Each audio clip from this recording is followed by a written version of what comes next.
Assalamualaikum warahmatullahi wabarakatuh. Kami dari kelompok 2 Angkatan 52 ingin mengulas sedikit mengenai wawasan kebangsaan.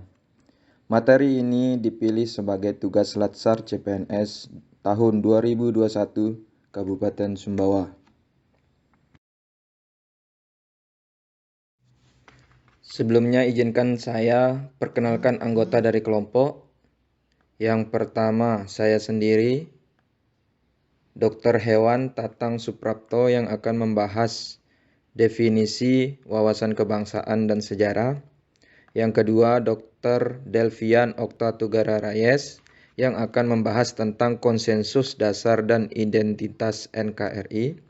Yang ketiga, Apoteker Aci Nurfitria yang akan membahas tentang definisi bela negara.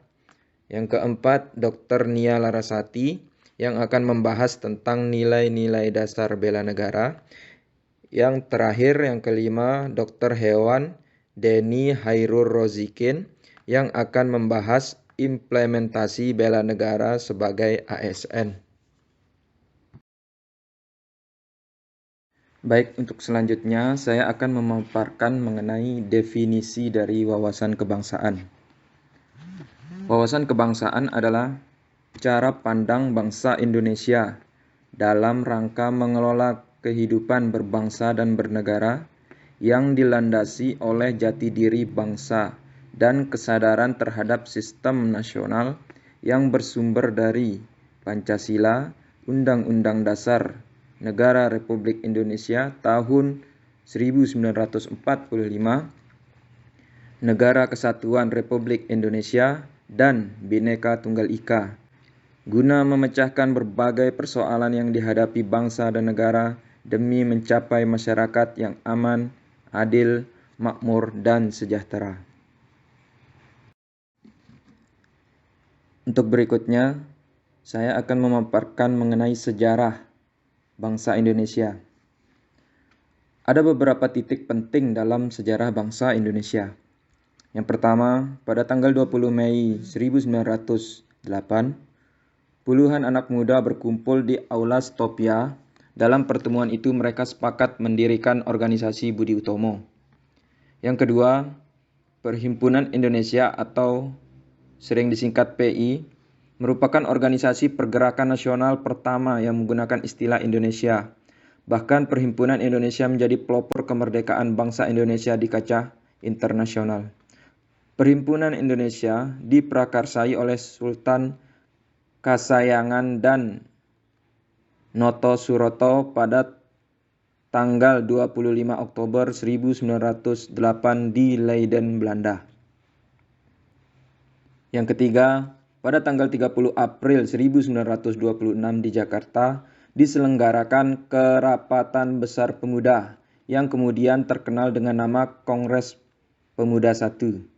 Kongres Pemuda I ini dihadiri oleh wakil organisasi pemuda Jong Java, Jong Sumatranen Bon, Jong Ambon, Sekar Rukun, Jong Islamiten Bon, Studerenden Mina Hasaers, kemudian Jong Batak Bon, dan pemuda kaum Teosofi juga ikut dalam kerapatan besar. Yang keempat, pada tanggal 27 sampai 28 Oktober tahun 1928, Kongres Pemuda kedua dilaksanakan. Yang kelima, pada 1 Maret 1945, dalam situasi kritis, Letnan Jenderal Kumakichi Harada, pimpinan pemerintah pendudukan Jepang di Jawa, mengumumkan pembentukan Badan Penyelidik Usaha-Usaha Persiapan Kemerdekaan Indonesia yang sering disingkat dengan BPUPKI. Kemudian yang keenam, PPKI terbentuk pada tanggal 7 Agustus 1945.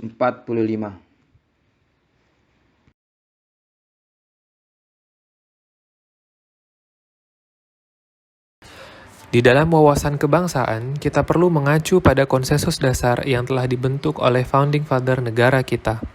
Yang pertama adalah Pancasila sebagai ideologi dasar negara. Pancasila mengandung nilai-nilai ketuhanan, kemanusiaan, kebangsaan, dan keadilan bagi seluruh rakyat Indonesia. Yang kedua adalah Undang-Undang Dasar 1945 sebagai hukum tertinggi di Indonesia.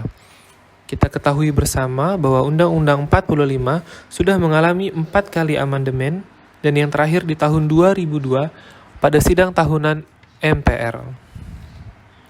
Adapun dalam pembukaan Undang-Undang 45 terkandung pokok pikiran yang merupakan falsafah negara, yakni Pancasila. Sedangkan pada alinea kedua dan ketiga memuat cita-cita negara yakni merdeka, bersatu, berdaulat, adil dan makmur.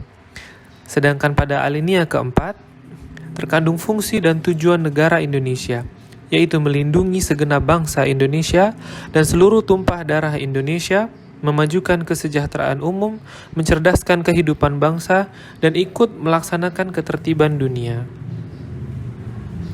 Dan yang terakhir, dalam konsensus dasar negara Indonesia adalah NKRI sebagai identitas kedaulatan bangsa yang terdiri dari bendera sangsaka merah putih sebagai bendera Indonesia, bahasa negara bahasa Indonesia, Garuda Pancasila sebagai lambang negara, dan lagu kebangsaan kita Indonesia Raya. Terima kasih.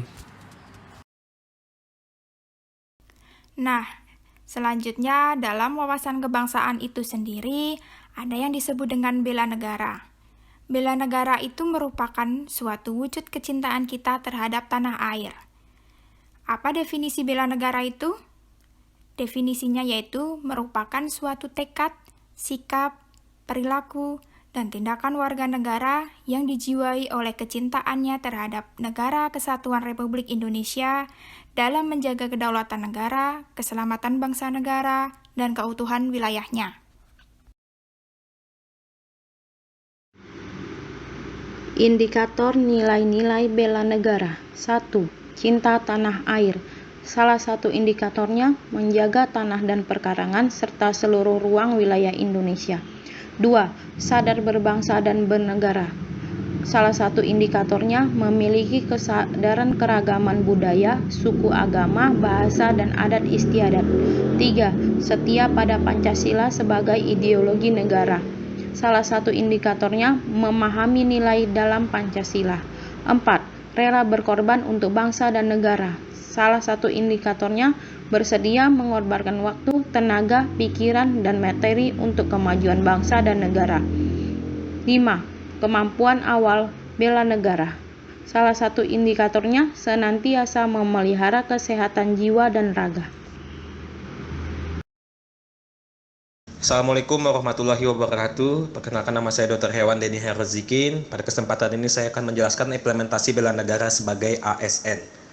Ada 5 poin. Yang pertama, melakukan pengabdian yang tulus. Contohnya dalam kehidupan sehari-hari sebagai ASN, semisal suatu ketika kita ditempatkan di tempat yang jauh dari kota, kita harus mampu beradaptasi dengan tugas tersebut dan melakukannya dengan tulus tanpa mengurangi tugas dan fungsi kita sebagai ASN.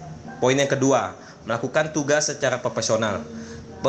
Secara profesional di sini dimaksud yaitu kita harus mendahulukan kepentingan umum daripada kepentingan pribadi. Contohnya ketika saya, Dr. Hewan, ditelepon oleh peternak, saya harus mendahulukan panggilan tersebut dibandingkan kegiatan pribadi saya. Yang ketiga, mendorong kesehatan dalam pekerjaan. Sering sekali pekerjaan di lapangan menguras tenaga. Oleh karena itu, kita sebagai ASN harus menjaga makanan dan minum secara teratur dan istirahat yang baik. Apalagi dalam kondisi pandemi seperti ini, kita harus melakukan protokol kesehatan. Yang poin keempat, memegang teguh ideologi Pancasila. Tidak jarang kita terjun di masyarakat. Di dalam masyarakat terdapat isu-isu yang berkembang atau pemahaman-pemahaman yang kurang sesuai dengan ideologi Pancasila. Tugas kita di sini harus tetap melaksanakan dan mengamalkan sila-sila Pancasila dalam kehidupan kita sebagai ASN. Yang kelima, melakukan pelayanan publik secara jujur, tanggap, cepat, dan santun. Jujur di sini kita harus menjunjung tinggi profesi kita sehingga kita dapat melaksanakan keputusan sesuai dengan apa yang kita pelajari dan apa yang sudah menjadi sumpah dari profesi kita sendiri. Yaitu kemudian tanggap dan cepat. Tanggap cepat apabila terjadi suatu wabah, penyakit di suatu wilayah, kita harus datang lebih dulu, mengidentifikasi dan menemukan solusi yang cepat.